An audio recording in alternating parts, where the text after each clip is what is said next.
whom I have listened to and read across the years. His books, Black Labor, White Wealth, and other materials have made him a standby on many television and radio shows, as well as important symposiums and conferences on the issues of economic empowerment for the descendants of Africans in the United States of America and throughout the world.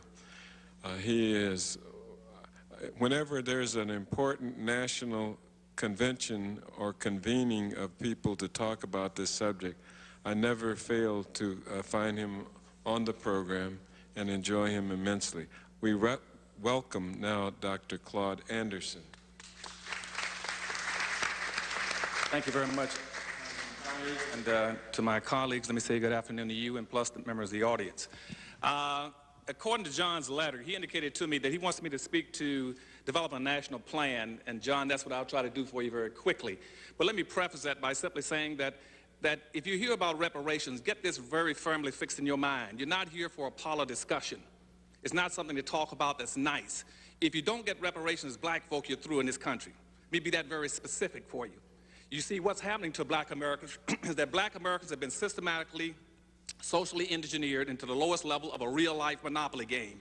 You do not own and control a sufficient amount of anything to be competitive in America. And you've been marginalized now for 400 years. You're getting ready to be buried. You can get buried underneath a whole broad groups of ambiguous groupings. That's everything from culture groups, language groups, and gender groups. You're going down. It's no longer an issue. You better get reparations and get it fast. Now, to get reparations, one of the things I've been trying to do now for 30 years, beginning with the state of Florida, when Governor Rubin Askew put me over education, when they had no blacks in politics in Florida, was to write the first affirmative action plan in the United States, and that was written to be reparations for black folk in 1971. And George Bush Jr., I guess, what's his name, Jed Bush just killed it off about 6 months ago. But what's happening now is that what I'm trying to do is create a Harvest Institute that would try to take all my colleagues here and as much as possible try to give you new points of information that take you outside the box. Part of the problem we got in trying to deal with reparations, a lot of the other racial issues in the country, is that we keep trying to think and find solutions inside the box. There are no solutions inside the box for black folk. You got to get outside and try to find them and get a long-term perspective and a long view on it. And that's what the Harvest Institute is in existence for, and that's what they're going to stay in existence for.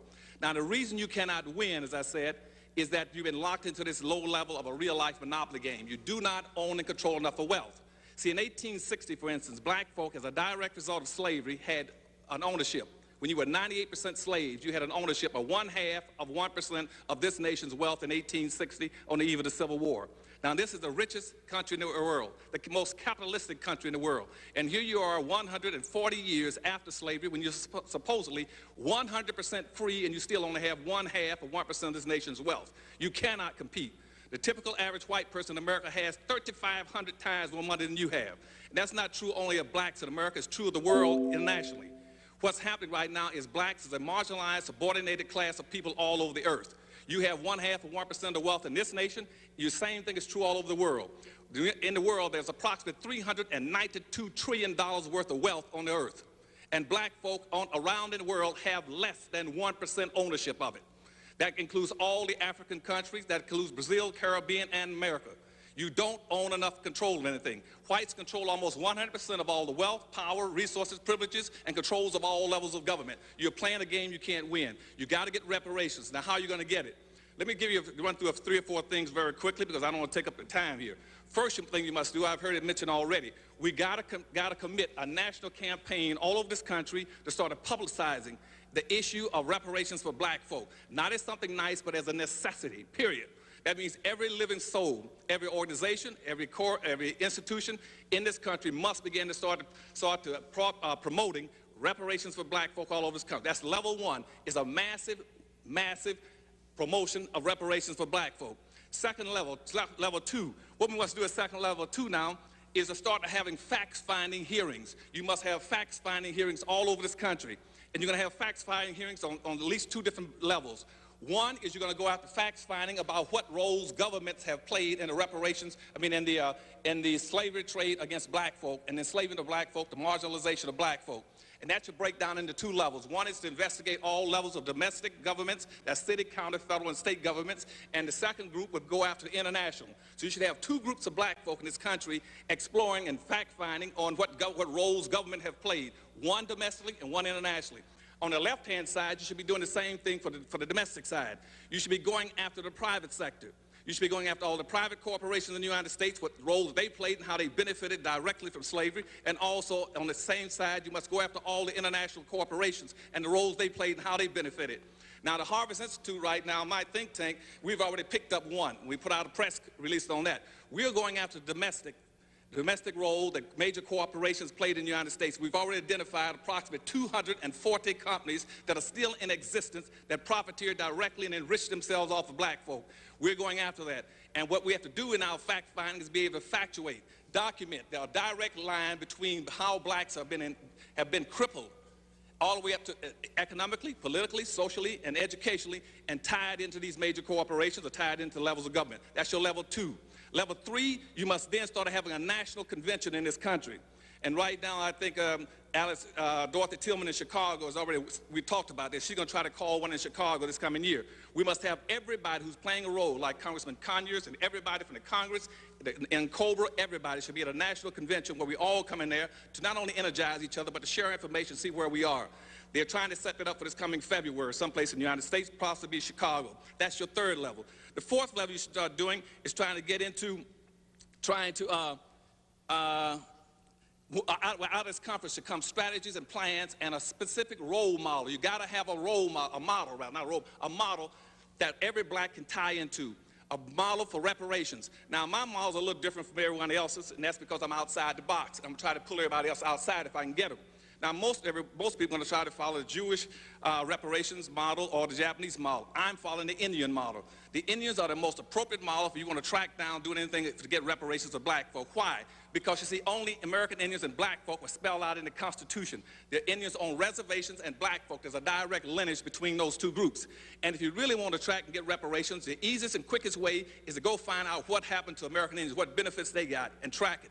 In my new book called Power Numbers, it takes you through every one of those steps. You can follow it. If you pick that up, you can come right to reparations very quickly, because it'll be very difficult for the government to deny black folk for the same thing they're giving the Indians. So when you hear people talking about how bad off Indians are, first thing you say, fine, if Indians that bad off, put us as black folk in the same status with the Indians. We'll take that. Because see, right, what Indians got, see, first of all, nobody declared Indians to be a nation. Indians declared themselves to be a nation. They declared themselves to be a nation all the way up until about 1832 when Supreme Court Justice Marshall said, okay, I'll recognize you as a nation. We never declared ourselves to be a nation. We've always tried to do just the opposite of what the Indians did. Once they became a nation, they drew up a constitution for themselves. We never had a constitution. And what the Indians did with that constitution is then to go to the United States government and say, we do not want to integrate. We did just the opposite. We integrated. And I can track everything right down, or we can follow the Indian model if you want to. And you can see, and all that's already built into the law, and there's a direct lineage between American Indians and black folk that you can follow very easily and get to reparations. But we need to have a model. And in my new book, I'll get that model to be on the stand in about another month. You'll get the Powernomics model that'll take you through all those steps of what they did throughout history, from the Blair Amendments and everything else. You can track them very easily, and it'd be very difficult for the United States government to deny you reparations when you only two people that have a constitutional relationship with this government is black folk and Indians. Just like Indians use what they call natural rights and lay their claim against the land, we should use natural law and lay a claim against our labor, misappropriated labor. The next level what you must do is move to a legal step. You need to form at the fourth level, get you a legal body right now, whether it's going to be pro bono or paid. And out of our convention, we should be able to raise some funds to set up a mass legal body that'll be ready to start serving suits based on those facts that you're going to find at the second level. And we start to find those, then we should have people going after suits. One side suing the different levels of government, other side suing the private sector to get reparation funds for black folk. Then at the last level, you need to set up, at the sixth level, you need to set up some kind of a pool, or resource, or retrieval agency that every time we get some benefits, we're going to a special fund that will be held for pooling and aggregating. Now, then out of that special agency, we break away into two groups, what I would recommend. One, you would have an economic development bank on the East Coast and an economic development bank on the West Coast. And what those banks would do is take most of the money you get and not give it to black folk as individuals. You put it into a massive bank where black folk can go draw that money to start low interest, get low interest loans or free monies to build businesses and industries throughout the United States. You also, if you track the Indians, you should go try to get yourself some tax-free or tax-exempt land. Just like Indians can go grab any piece of land and federalize and put up a casino, you tell me you ought to do the same thing as a black person, get tax-exempt statuses. We can go on and on. Well, there's a lot of things we can track. Go after the Indians. But the thing that's most important, and I'm going to quit, is that you got to understand that reparations are an absolute necessity. We're going to get buried alive. We do not have enough to be able to compete in this society. And the further we get away from the civil rights movement, the worse things are going to get. And when people start talking about slavery, don't just talk about slavery. Talk about Jim Crow slavery and benign neglect. You got to understand what slavery was. Slavery is the illegitimate child of racism. Racism still exists. That's slavery. Because what racism does, racism keeps and maintains what was created by slavery. Now, racism is a competitive economic struggle between groups of people for power and wealth. And it's slavery, and racism never existed until the 16th century. And when slavery went out of existence, racism took over. Racism has gone from meaning slavery to being something biological. Then it moved on in about the 1800s. It returns to be something as a personal behavior or an attitude, and now a bias and a prejudice. Racism has nothing to do with attitudes, with prejudice, and with bias. Racism is a competitive group contest between people for race, resources, and for superiority. And racism is a race without a finish line. I thank you very much.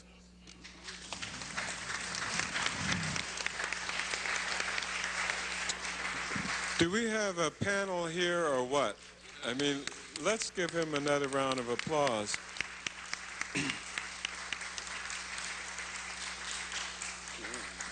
How would you like to get those remarks